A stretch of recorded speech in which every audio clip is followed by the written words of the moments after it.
U petak 12. augusta 2022. godine Crnu Goru je zahvatila nezapamćena tragedija. 34-godišnji Vuk Borilović sa Cetinja u svom krvavom piru usmrtio je 10 sugrađana, da bi na kraju i sam stradao od, kako se sumnja, hitaca koje je u njega ispalio sugrađanin Nenad Kaluđerović. Borilović je najprije lišio života tročlanu porodicu Martinović, majku Natašu, kao i dvoje maloljetne djece. U nastavku krvavog pira ubio je i kuma porodice Martinović, Milana Mitrovića, kao i svog ujaka Gorana Đurišića, koji ga je pokušao spriječiti u naumu da liši života nedužne ljude. U pucnjavi su stradala još i 3 člana porodice Drecun, Rajko, Dimitrije i Danica, kao i sugrađanke Danijela i Aleksandra Radunović. U istom vatrenom obračunu ranjeno je 6 osoba, od kojih su 2 hospitalizovane u opštoj bolnici na Cetinju, a 4 u kliničkom centru Crne Gore. Dok traje istraga, crnogorski mediji donose nevjerovatne priče koje stoje iza ove tragedije. Tako list Standard donosi priču o 3 kuma iz pokolja na Cetinju. Jedan je izgubio porodicu, drugi život, a treći navodno upucao zločinca. Jedan od njih je Miloš Martinović. Njegov stanodavac Vuk Borilović ubio je njegovu suprugu Natašu i njihova 2 sina u dobi od 8 i 11 godina. Kako piše Standard, Nataša se borila s ubicom, koji je prvo ubio jednog sina, ali nije se uspjela odbraniti, pa je ubio nju i drugog sina, koji je u tom trenutku ručao za kuhinskim stolom. Martinović je negdje u tim trenucima zvao suprugu.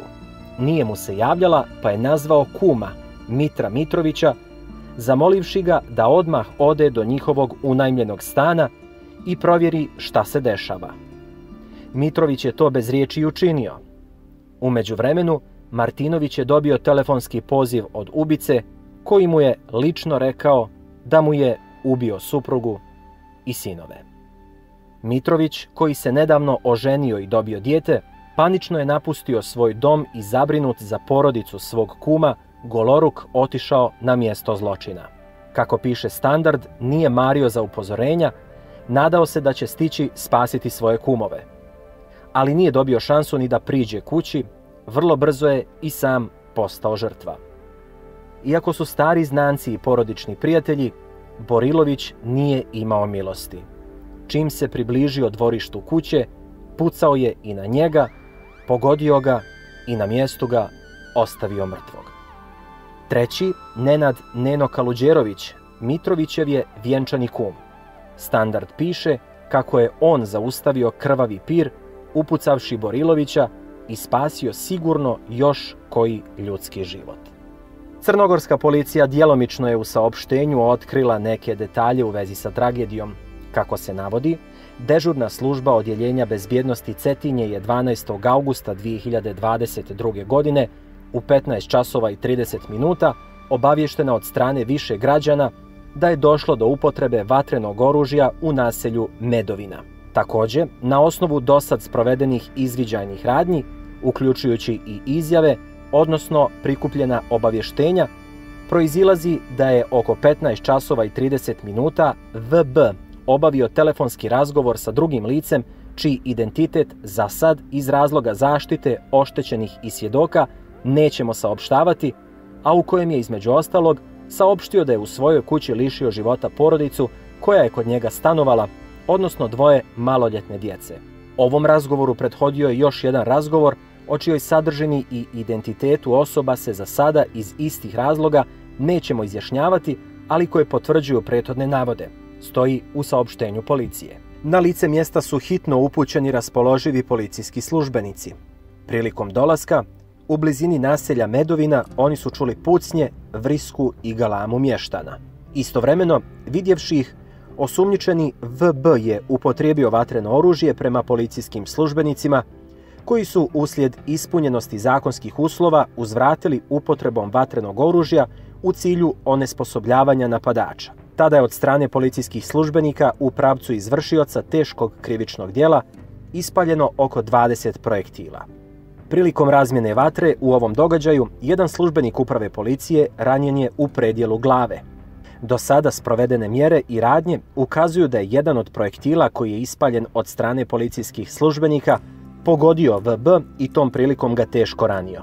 Nakon naizmjenične upotrebe vatrenog oružja od strane policijskih službenika i VB, shodno njihovim izjavama i izvještajima, u jednom trenutku više nije bilo upotrebe oružja od strane VB.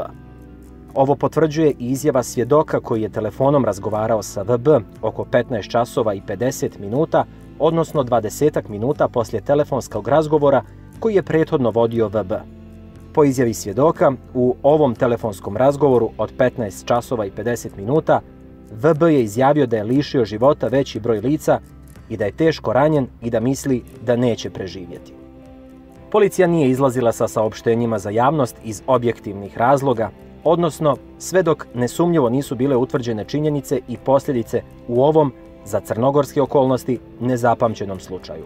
Također, odmah po izvještavanju policijskih službenika o okolnostima na licu mjesta i lociranja ranjenog počinioca teških krivičnih dijela, kao i blokiranja dijela područja radi zaštite građana i stvaranja preduslova za djelovanje taktičke jedinice, otpočeta je procedura angažovanja specijalne taktičke jedinice, a u međuvremenu je nastupila i smrt VB. I dalje se utvrđuju okolnosti da li je smrt nastupila kao posljedica teškog ranjavanja ili naknadnog ispaljivanja projektila na za sada tačno neutvrđen način od strane građanina. U tom smislu policija ima određene podatke i indicije koji se provjeravaju daljim policijsko-tužilačkim aktivnostima. Uprava policije će također shodno svojim procedurama u okviru kompletnog utvrđivanja činjenica o ovom slučaju provjeriti i sva postupanja svojih službenika kako bi mjerodavno utvrdili da li su ona bila u skladu sa zakonom i standardima. U saopštenju još stoji: u interesu javnosti ukazujemo da na osnovu prikupljenih saznanja postoje indicije zasnovane na iskazima lica iz neposrednog okruženja VB koji su ukazivale na promjene u njegovom ponašanju, ali ne i na potencijalno izvršenje ovakvog zločina, te je tim povodom bio zakazan specijalistički pregled VB. Naglašavamo i da ne postoje saznanja, niti je policiji prijavljeno, da su postojali raniji konflikti, niti bilo kakav prethodni napad u posljednjem periodu od strane VB na porodicu podstanara. U istom smislu ne treba dovoditi u uzročno-posljedičnu vezu izvršenje ovog teškog zločina sa bilo kakvim protivpravnim ponašanjima iz prethodnog perioda. Veoma je važno, posebno u kontekstu brojnih neodgovornih komentara, objava, saopštenja i ponašanja, da se spriječe bilo kakvi povodi za dalje konflikte između porodica, a pogotovo u okviru negativnih običaja koji treba da budu iskorijenjeni na području Crne Gore. Uprava policije će nastaviti da informiše javnost o svim detaljima ovog slučaja, a izražavamo nadu i da će javnost imati razumijevanja da svaka informacija koju uprava policije daje zahtijeva višestruke provjere, a što zahtijeva određeno vrijeme. Navedeno je u saopštenju Uprave Crnogorske policije.